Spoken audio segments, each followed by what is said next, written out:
always hot in my grandparents' house. Growing up, I remember sitting in the living room sweating, trying to figure out my relation to these people who reached an age I could barely comprehend. My grandparents firmly believed in the 3 F's of life: family, faith, and food. So every Sunday I boarded them and religiously showed up for dinner. The very day I done the good thing, my father put me on a boat. The only advice my father gave me: tengo familia. In English, that means I support the family. But in Italian, it means much more. I'm a man. I'm doing well for my woman and my children. I have a reason for being alive. Tengo familia. I was the middle sister of 7 girls, and Frank was the first man to ever notice me. He was making $1 a day as a carpenter's apprentice, and I thought that was a fortune. Oh, he promised that if I married him, he'd build for me an entire house. And he did. He built this beautiful home. My grandmother, Aida, never made it through grammar school. Never even learned how to drive a car. But locked her in the kitchen with tomato, pasta dough, and garlic, and the woman was Einstein. My parents had moved out to Florida, and my sister Melissa to San Diego. I stayed near my grandparents. Each Sunday I rode a bus in from the city. But one Thursday, something happened to me. Something important. And what I had to tell them couldn't wait. Hey, Gramps, hey, Danny. Nick. Your grandmother was going to tell you to do something for her. Refuse. Nicholas, you have to do something for me. First, you hungry? No, Nan, I just ate. I can't stay long. He has no time to do you any favors, Aida. What did you have for dinner? Chinese food. Chinese? I'll make you food. Yeah. A provolone and ham sandwich. You tell your grandfather he can't drive no more. Don't listen to her, Nick. 2 days ago in the Grand Union parking lot, he puts the car in reverse and goes I forward. married them to defend her. Gramps, we've talked about this. It is too dangerous with you behind the wheel. I get in the car with him, I scream the entire way. She's a real pleasure to drive with. All right. We'll make a sandwich, and I'll talk to Gramps. Could you turn on the air conditioner? It is sweltering in here. The air conditioner doesn't come on until the 4th of July. I'll open a window. You listen to your grandson. Gramps, you know something terrible could happen. So what are you saying? I'm too old to drive, huh? I'm all out of provolone. Shut up or monster. Cheddar! Look, Gramps, I just don't want to get a phone call saying you hurt yourself. Or Nan. I've got another set in my tubes. I was the first in my family to get a good job with the union in a Ford's automobile factory. The way I got the job, see, is I told them I was Irish, but I had to. My father's folks, Nunzio and Emma, lived 2 doors down, and every Sunday they'd also visit and share dinner. The day I married Nuns, my mother sat me down and told me something amazing. She said, Emma, just because you're his wife doesn't mean you're not as important as him. Speak up. Say how you feel. Don't become one of those women who gets lost behind their family. So I told Ford my name was Ian Sean O'Malley O'Brien O'Sullivan. They gave me the job. I stood on an assembly line for 27 years to give my wife and my sons the life they deserve. We struggled and made our way because we're a family. Tengo familia! They were the loudest people I ever met. Hey! Hey, Gramps, hey, Nanny. What a pleasure to see you on a Thursday. I'm glad you came. I have something Oh, important to tell you. wait. I want to take a picture. Stand near your grandmother and smile. Gramps, I have this announcement. Picture It's me one on my picture. first. Nan, stop! All right. Okay, one more. No, no more pictures! Hey, Nan, could you get back in here, please? I forgot if you said cheddar or Munster, so I put both. How did I come from these people?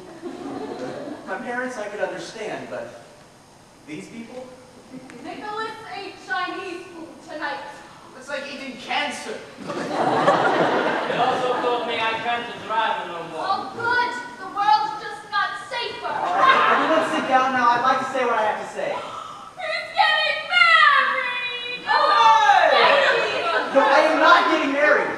I'll get it. No, man, this is the answering machine. Get it. Oh no, Nick, that machine broke. Hello? How did it break? I just bought it for you. I threw it down. Every time we pressed the button, someone was yelling at us. That was people leaving messages. Nicky, I want to see you married before I'm dead. Nicholas, it's your parents. Nicholas ate Chinese food tonight. Here, try your parents move to Florida. God only knows. Frank, come say hello. You're a good boy, Nicky. They stay near your family. Long distance, talk fast. Hi, come visit soon. And then your sister goes off and moves to San Diego. Who the hell moves to San Diego? Ram, please. Before you start, who's hungry? Man, this is a one-sentence announcement. You don't have to cater it. Can I just say what I have to say now? What's he getting so upset about? He was always anxious. Remember when he used to chew on his rattle? Oh, can we not tell the rattle story right now? Oh, we're just trying to understand you better, Nick. Oh, the rattle story just explains it all. I don't even know why I bothered going to therapy.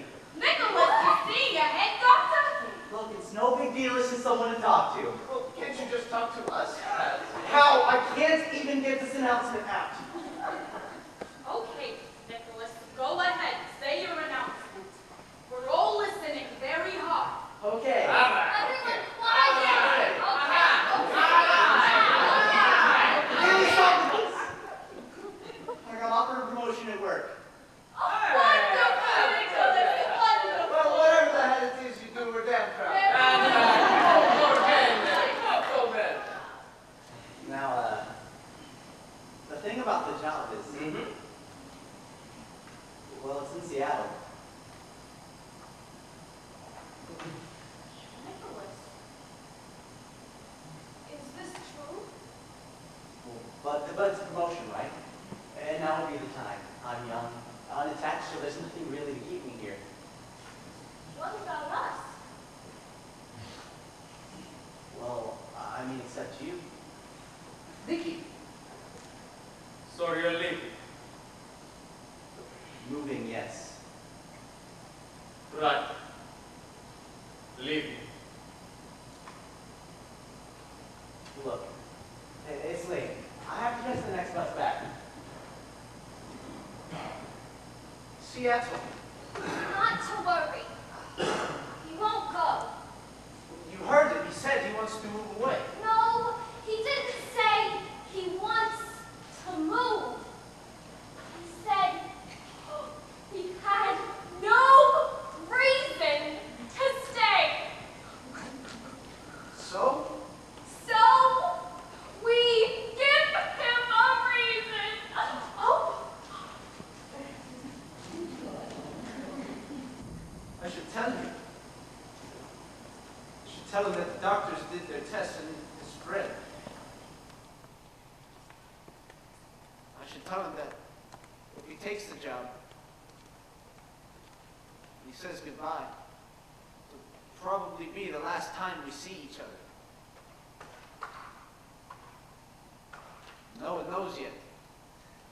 Not even my Emma. I'll tell her. Soon. But I should tell her.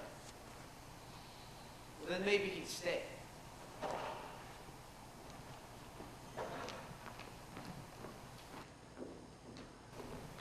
The following Sunday, I returned for our weekly dinner, at which I expected them to be laying the guilt on something fierce. But they didn't. They did something much worse. Hey, Hi, Nick. Hey, Gramps, what's with the jackets? what, we can't dress up to see our grandson? Yeah. Nicholas, you hungry? We'll be eating soon.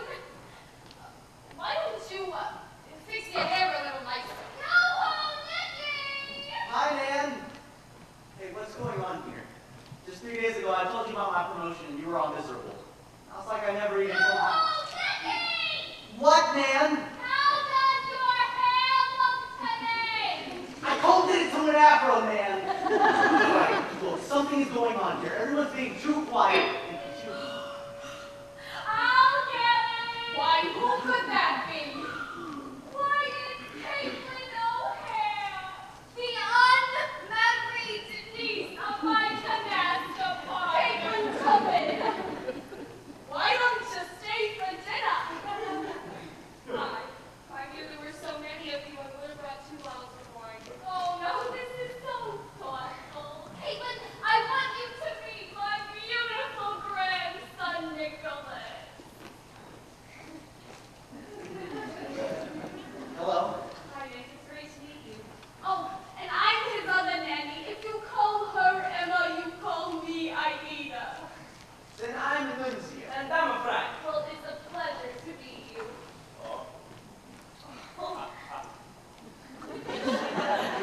Any young man would be lucky to have his wife.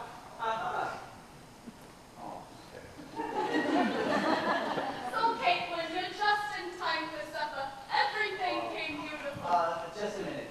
I'd like to have a moment alone with Caitlin first. It's working. It's working.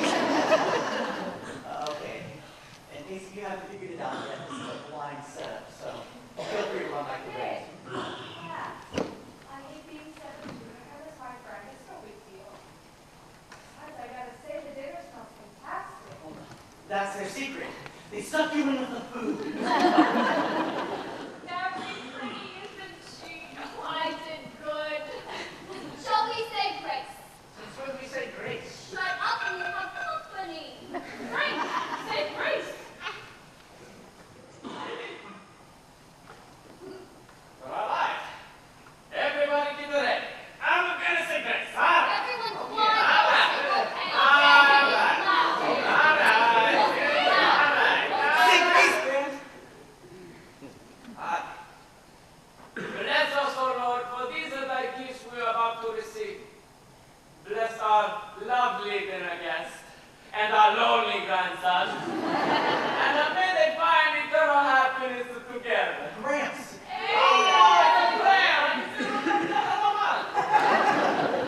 Caitlin, before I'm dead, I want to see Nikki married. If not, I have to go with her. I bet you like to drink. How do you mean? Well, you're Irish. Okay, change the subject. It's okay, but tell me, do you drive? Gramps? Sure, don't you? Well, it's funny you should ask. Tom has been getting into accidents lately. Oh, I've killed hundreds of people. So, Caitlin, I need some lovely veal. Pick a piece. Caitlin, thank you, Aida, but I'm a vegetarian. What? A vegetarian. What the hell is that? Animal doctor. So she won't eat the veal. Well, she fixes animals so she don't eat them. That makes sense. Oh, yeah. No. Vegetarian. I don't eat meat.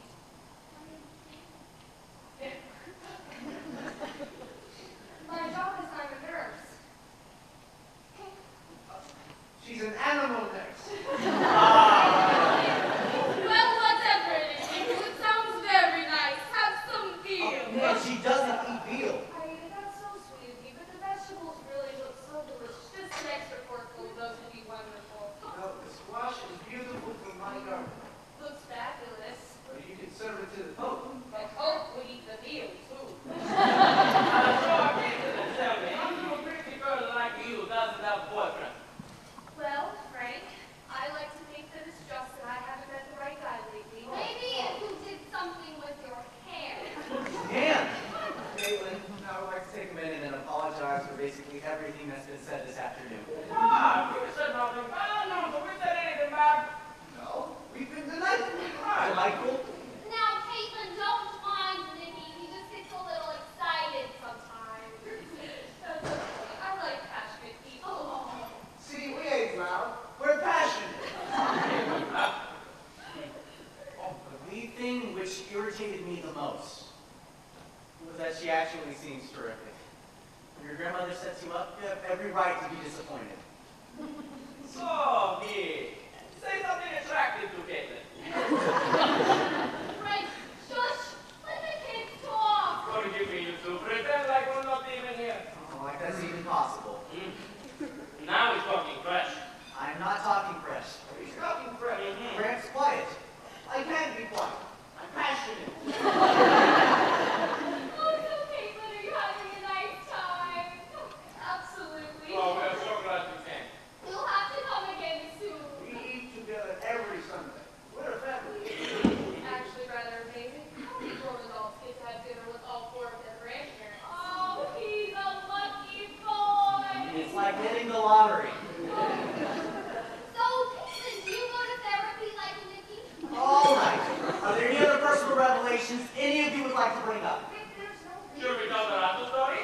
Nikki was a nervous baby and used to chew on his rattle. Isn't that a great story?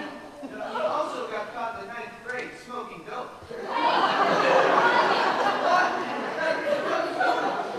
And so dinner went on, and all through this beautiful meal, I looked at my grandson and the lovely girl sitting next to him, and I thought, yes, oh yes, he had found his reason to stay.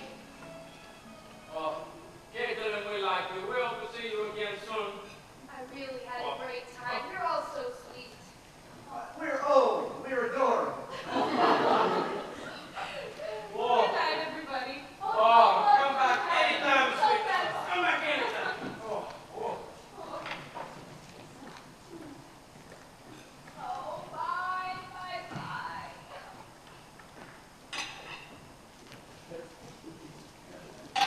I'm sorry. I mean deeply, deeply sorry. Nick, don't. No. I feel like I owe you something. So, how about you let me take you out to dinner later this week? Nick, you spent the whole evening yelling at them. Oh, that? Well, you know, family, it's just the way we speak to each other.